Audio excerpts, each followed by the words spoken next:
আসসালামু আলাইকুম, technique easy education থেকে স্বাগতম জানাচ্ছি। আমি জুয়েল। আজকের পর্বে আমরা আমাদের বইয়ের ৪ থেকে ৭ নাম্বার যে সংক্ষিপ্ত প্রশ্ন আছে সেই সংক্ষিপ্ত প্রশ্নগুলো সমস্যার সমাধান করব।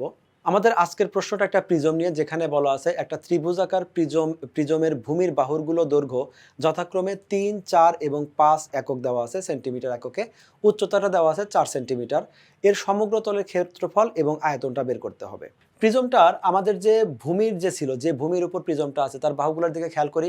একটা দেওয়া আছে ৩, একটা দেওয়া আছে ৪, একটা দেওয়া আছে ৫। তোমাদের বেশ কয়েকটা পর্বে আমি বলেছিলাম যে আমাদের কিছু কিছু মান আছে যে মানগুলো ত্রিভুজের বাহুর ক্ষেত্রে নির্দেশ করে এটা সমকোণী ত্রিভুজ হবে। এই মানগুলো খুব বেশি ইউজ হয়। অনেক মান আছে, কিছু দশমিকে আছে, কিছু ভগ্নাংশে আছে, কিন্তু এই মানগুলোই সবচেয়ে বেশি ব্যবহার হয়। যেমন আমাদের 3, 4, 5। এক্ষেত্রে অবশ্যই ছোট দুইটা বাহুকে তুমি যদি লম্ব আর ভূমি বিবেচনা করো তাহলে তৃতীয় বাহুটা এমনিতেই অতিভুজ হয়ে যাবে, অর্থাৎ এই বাহুগুলো দ্বারা গঠিত ত্রিভুজ অবশ্যই একটা সমকোণী ত্রিভুজ হবে। আমাদের আরও ছিল, যেটা আমরা লিখতাম হলো 6, 8 আর 10। এই তিনটা বাহু দ্বারা যদি একটা ত্রিভুজ গঠন করা যায় সেই ত্রিভুজটা সবসময় সমকোণী ত্রিভুজ হবে, কারণ এই দুইটার বর্গের সমষ্টি 100, এটার বর্গেরটাও আমাদের 100 আসে। তারপরে একইভাবে আছে 5, 12, 13, এটাও একটা মান। এই মানগুলো খুব কমনলি আমরা মনে রাখবো। প্রিজমের সমগ্র তলের ক্ষেত্রফল এবং আয়তন বের করতে বলছে। আমরা জানি প্রিজমের সমগ্র তলের ক্ষেত্রফল ছিল 2 ইন্টু ওর ভূমিটার ক্ষেত্রফল, ভূমির পরিসীমার সাথে উচ্চতা গুণ করব। অর্থাৎ এই ত্রিভুজের ক্ষেত্রফল বের করা এই প্রিজমের ক্ষেত্রফলটা বের করার সময় অবশ্যই আমার এখানে তার ভূমির ক্ষেত্রফলটা লাগবে। এই ভূমির ক্ষেত্রফলটা বের করার জন্য আমরা এখানে প্রচলিত নিয়ম যে আমাদের তিনটা বাহু যদি দেওয়া থাকে সেক্ষেত্রে আমরা যে সূত্রটা ব্যবহার করে থাকি এস ইন্টু এস মাইনাস এ, এরকম একটা সূত্র কিন্তু আমরা ব্যবহার করে থাকি। আমাদের কোনো ত্রিভুজের তিনটা বাহু যদি দেওয়া থাকে সেই তিনটা বাহু দিয়ে আমরা এরকম ক্ষেত্রফল বের করি, যেখানে এ বি সি যথাক্রমে তিনটা বাহুকে নির্দেশ করে, এস হলো অর্ধ পরিসীমাকে নির্দেশ করে। এই ম্যাথটা আমরা একই নিয়মে করতে পারি। সেক্ষেত্রে তোমরা সবাই আগে থেকেই জানো যে এস বের করা, তারপরে এরকম রুট ওভার দিয়ে ম্যাথগুলো করা একটু বড় হয়, কিন্তু যেহেতু আমরা দেখতেই পাচ্ছি এটা একটা সমকোণী ত্রিভুজ গঠন করে। আমরা জানি সমকোণী ত্রিভুজের ক্ষেত্রফলের সূত্র হাফ গুণন ভূমি গুণন উচ্চতা। ত্রিভুজের সবচেয়ে প্রচলিত যে সূত্র আছে সেটাই, শুধু এখানে উচ্চতাটাই হলো আমাদের লম্ব, কারণ সমকোণী ত্রিভুজের লম্বটাও যা উচ্চতাটাও তাই। তাহলে এই ত্রিভুজের থেকে আমরা প্রথমে একটু ওদেরকে প্রকাশ করে নিব যে এই প্রিজমের যে ভূমিটা আছে, ভূমির বাহুগুলো যে 3, 4, 5, আমি যদি ছোট দুইটা বাহুকে স্কোয়ার করি, অর্থাৎ 3 আর 4কে স্কোয়ার করি, যে রেজাল্টটা হয় সেটা আমাদের বৃহত্তম বাহুর স্কোয়ারের সমান হয়। তুমি যদি চাও এখানে তিনটা বাহুকে এ বি সি ধরেও তুমি করতে পারো। আমরা শুরুতেই বাহু তিনটাকে এ বি সি দ্বারা ধরে নিলাম, অর্থাৎ যেটা 3, 4, 5 ছিল সেটাই আমরা এ বি সি ধরে নিলাম। তারপরে বলবো এখানে আমরা সবসময় ছোট যে দুইটা বাহু আছে আমরা এ আর বি, এখানে আমাদের ছোট আর এ আর বি আছে, দুইটাকে স্কোয়ার করলাম। স্কোয়ার করে দেখালাম যে এই মানটা আমাদের সি স্কোয়ারের সাথে মিলে যায়, অর্থাৎ পিথাগোরাসের যে উপপাদ্য আছে সেই উপপাদ্যের সাথে মিলে যায়। তাহলে বলতে পারবো যে এই যে আমাদের ত্রিভুজের বাহুগুলোর মান দেওয়া আছে, এটা একটা সমকোণী ত্রিভুজের বাহুর মানগুলা উল্লেখ করেছে। এটা রিপ্রেজেন্ট করার পরে আমরা সরাসরি লিখে দেব ক্ষেত্রফল সমান হাফ গুণন ভূমি গুণন উচ্চতা, যেখানে ভূমি আমাদের লম্ব ভূমি, যে কোনো একটাকে ধরলেই হবে। অতিভুজ তো 5, এটা তো নিশ্চিত। 3 আর 4 যেটাকে লম্ব খুশি তুমি ধরতে পারো, যেটাকে ভূমি খুশি ধরতে পারো। তাহলে আমরা ত্রিভুজের ক্ষেত্রফলটা পাচ্ছি 6 বর্গ সেন্টিমিটার। এখন আসবে প্রিজমের সমগ্র তলের ক্ষেত্রফলের সূত্র। আমরা জানি প্রিজমের সমগ্র তলের ক্ষেত্রফলের সূত্র, যদি এটাকে আমরা এটা আমাদের 6 এখানে যেটা আছে এটা হলো আমাদের ক্ষেত্রফল, ভূমির ক্ষেত্রফল। আমাদের প্রিজমের সমগ্র তলের ক্ষেত্রফল যেটা ছিল 2 ইন্টু ভূমির ক্ষেত্রফল প্লাস ভূমির পরিসীমা গুণন উচ্চতা। এখানে 2 মানে 2, ভূমির ক্ষেত্রফল একটু আগে আমরা বের করেছি, এই ত্রিভুজের ভূমির ক্ষেত্রফল আমাদের 6 প্লাস ভূমির পরিসীমা মানেই হলো বাউন্ডারি, তার ইকুয়াল এই তিনটা বাহুর যোগফল। ত্রিভুজ হলে আমাদের, চতুর্ভুজ হলে চারটা বাহুর যোগফল। এখানে আমাদের তিনটা বাহু ছিল, একটা ছিল 3, একটা ছিল 4, একটা ছিল 5, এবং প্রশ্নে এই উচ্চতা যেটা দেওয়া আছে উচ্চতার মানটা হলো 8। এই সমস্ত মানকে এখন যদি আমি ক্যালকুলেশন করি তাহলে এখানে এইটা আসবে হলো 12, এখানে আসবে 96। তার মানে আমাদের ফাইনালি রেজাল্ট আসছে 108। অবশ্যই এটা আমাদের বর্গ এককে বের হবে, বর্গ সেন্টিমিটার। তাহলে প্রিজমের আমাদের ক্ষেত্রফল বের হয়ে গেল। এরপরে আসবে প্রিজমের আয়তনটা। আমরা প্রিজমের আয়তনটা সরাসরি আমাদের বই থেকে দেখাই। এখানে প্রিজমের আয়তনটা লেখা আছে 6 ইন্টু 8। তুমি চাইলে সূত্রটা লিখতে পারো, অর্থাৎ প্রিজমের আয়তনের সূত্রটা ছিল প্রিজমের ভূমির ক্ষেত্রফল গুণন উচ্চতা। এখানে আমাদের ভূমির ক্ষেত্রফলটা বের হয়েছিল 6 আর উচ্চতাটা প্রশ্নে দেওয়াই ছিল 8, তাহলে 48। অবশ্যই সেটা ঘন এককে। সকল প্রকার ক্ষেত্রফল আমাদের বের হবে বর্গ এককে এবং আয়তনগুলো বের হবে ঘন এককে, ঘন সেন্টিমিটার। তাহলে এই হলো আমাদের প্রিজম যে আয়তন এবং ক্ষেত্রফল, সেটা তার উত্তর। আমরা ফাইনালি লিখে দিব অতএব প্রিজমটির সমগ্র তলের ক্ষেত্রফল 108 বর্গ সেন্টিমিটার এবং আয়তন 48 ঘন সেন্টিমিটার। পরবর্তী প্রশ্নে বলা আছে একটি সুষম ষড়ভুজাকার প্রিজমের প্রতিবাহু যদি ধারের দৈর্ঘ্য 6 সেন্টিমিটার হয় তাহলে ত্রিভুজের সুষম ষড়ভুজের যে ভূমি আছে ভূমির ক্ষেত্রফলটা নিয়ে। তাহলে এখানে শুরুটা হলো সুষম ষড়ভুজাকার প্রিজম নিয়ে আলোচনা করা হলো, কিন্তু এখানে ক্যালকুলেশন করতে বলছে সেটা শুধুমাত্র সুষম যে ষড়ভুজ আছে সেই ষড়ভুজের ক্ষেত্রফলটা বের করতে হবে, আমাদের টোটাল প্রিজমের ক্ষেত্রফলটা বের করতে হবে না। আমরা সুষম বহুভুজের ক্ষেত্রে জানি, সুষম বহুভুজের ক্ষেত্রে ক্ষেত্রফলের সূত্র হলো n²/4 cot 180 degree divided by n।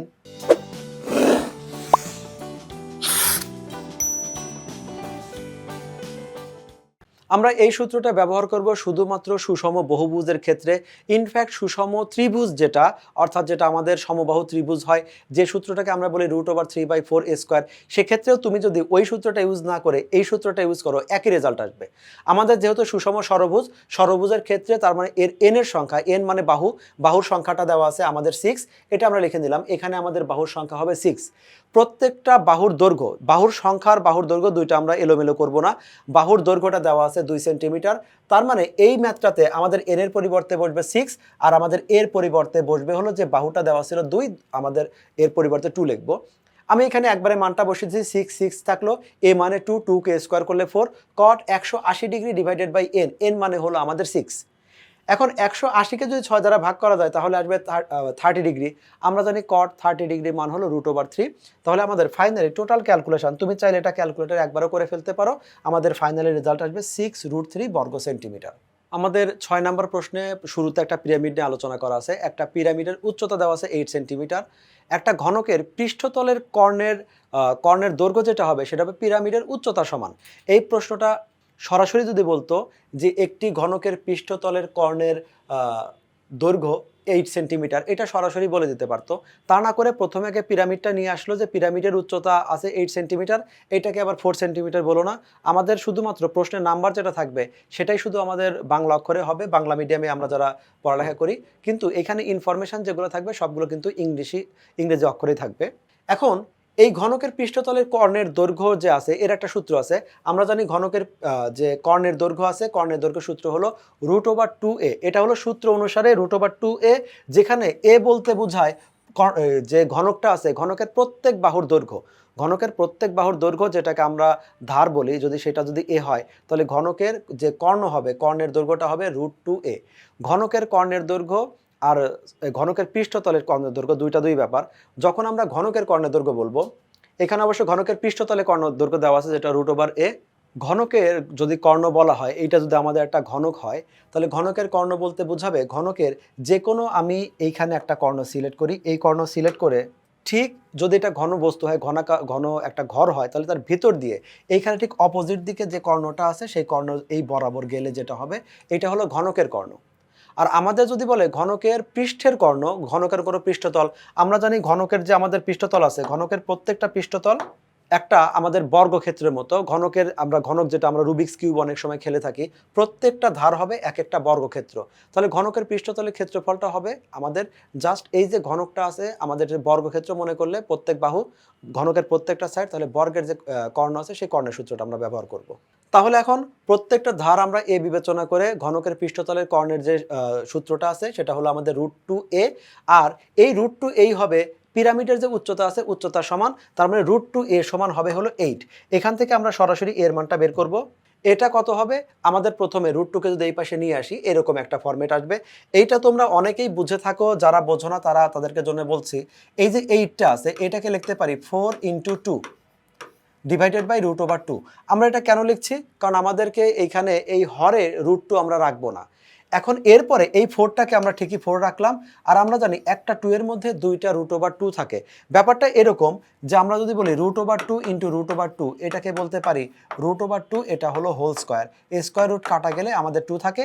এজন্য আমরা অনেক সময় এরকমভাবে বলি যে একটা 2 এর মধ্যে দুইটা √2 আছে, সেজন্য আমরা একটা 2 এর মধ্যে দুইটা √2 লিখলাম।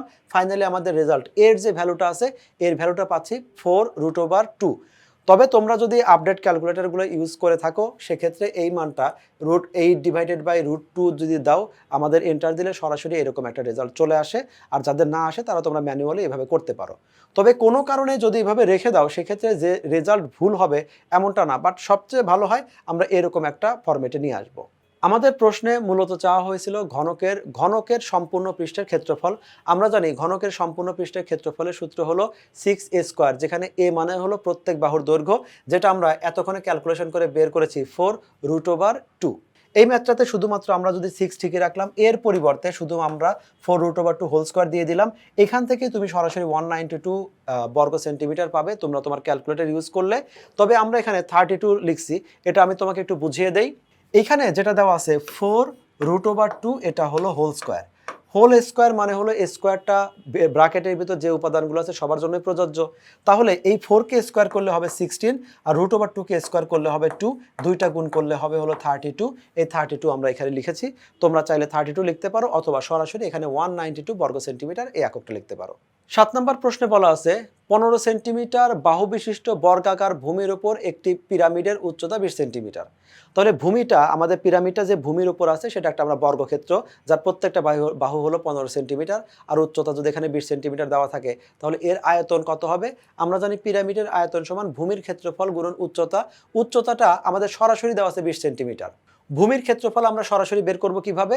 কারণ ভূমিটা যেহেতু বর্গাকার বাহুর আছে, তাহলে আমরা জানি বর্গের ক্ষেত্রফল সমান বাহু স্কোয়ার অথবা বাহু ইন্টু বাহু।